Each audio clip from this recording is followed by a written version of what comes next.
গরু, ছাগল, মহিষ কোন লেদারটাকে আমরা কখন কোন জুতার জন্য ব্যবহার করব। ABCD গ্রেড আছে, এই গ্রেডের ভিতরে কোন গ্রেডটা আমি কখন কোন প্রোডাক্টসের পোর্শনের জন্য ইউজ করব, এটা সম্পর্কে তখন আমি জানতে পারি। লেদার বা লেদার ইন্ডাস্ট্রিতে এই 6 বছর শেখার পরে একটা জিনিস আমি বুঝতে পারলাম, আমাদের গ্রামগঞ্জে বা বিভিন্ন জায়গা থেকে যে আমরা লেদারটা সোর্স করি, সেখানে 350 থেকে 450 টাকায় এখন যে লেদারটা সোর্স করতে পারছি, কিন্তু এটার ভ্যালু হওয়া উচিত ছিল 900 থেকে 1100 টাকা। যে লেদারটা আমরা 700 থেকে 800 টাকায় কিনতে পারছি, ওইটা আপনার 2200 টাকা প্রাইস হওয়া উচিত ছিল। আমরা বিভিন্ন পশুর চামড়াকে প্রসেস করতে পারি, যেমন গরু, ছাগল, মহিষ কোন লেদারটাকে আমরা কখন কোন জুতার জন্য ব্যবহার করব।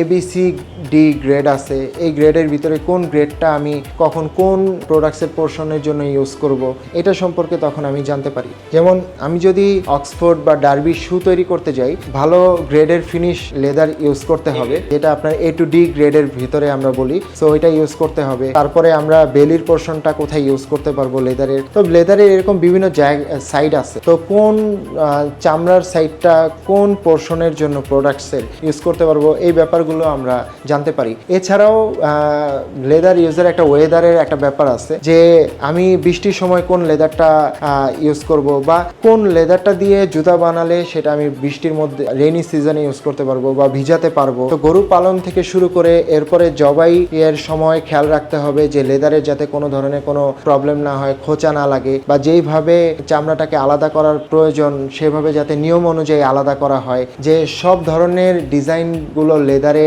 উঠানো যায় না, বা সব ধরনের ডিজাইন লেদারে করা যায় না।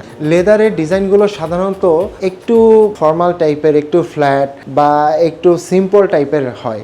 লেডিস জুতার কথা যদি বলি, জুতাতে অনেক ধরনের স্টোন ইউজ হয়, স্টোনের কাজ থাকে, পাতিপুতির কাজ থাকে, বিভিন্ন ধরনের কাজ থাকে। যে এটা কিন্তু টোটালি সিনথেটিক বা আর্টিফিশিয়াল ম্যাটেরিয়াল দিয়ে তৈরি। এটা হচ্ছে চাইনিজ ইম্পোর্টেড একটা লেডিস জুতা, কিন্তু এখানে কোনো লেদারের কিছু নাই। তো এটা যারা ইউজ করবে হয়তোবা তাদের স্টাইল বা ফ্যাশনের দিকটা নিশ্চিত করতে পারবে, কিন্তু তার যে হেলদি যে ব্যাপারটা, এটা মূলত তার দেহের জন্য ক্ষতিকর। কিন্তু অপর দিকে আমি যদি লেদারে একটা জুতা দেখাই, যে এই জুতাটা দেখেন, এই আপার পোর্শনে, এই পোর্শনটা ফুললি লেদারের দিয়ে তৈরি করা হয়েছে, ভিতরে লাইনিং লেদার দেওয়া হয়েছে, এবং এখানে যে শক্স ইনসোলে, এখানেও লেদার ইউজ করা হয়েছে। তো এটার উপকারিতা কি? এটার উপকারিতা হচ্ছে আপনার পায়ের যে সোয়েটিংটা হয়, ঘামটাকে অ্যাবজর্ব করে ফেলবে, টক্সিনটাকেও অ্যাবজর্ব করবে। এখানে লাইনিংটাও আপনার টক্সিনটাকে, ঘামটাকে সোয়েটিং যখন হবে অ্যাবজর্ব করবে। তো এইটা আপনার দেহের জন্য আরও ভালো হবে। যখন গর্ভবতী মা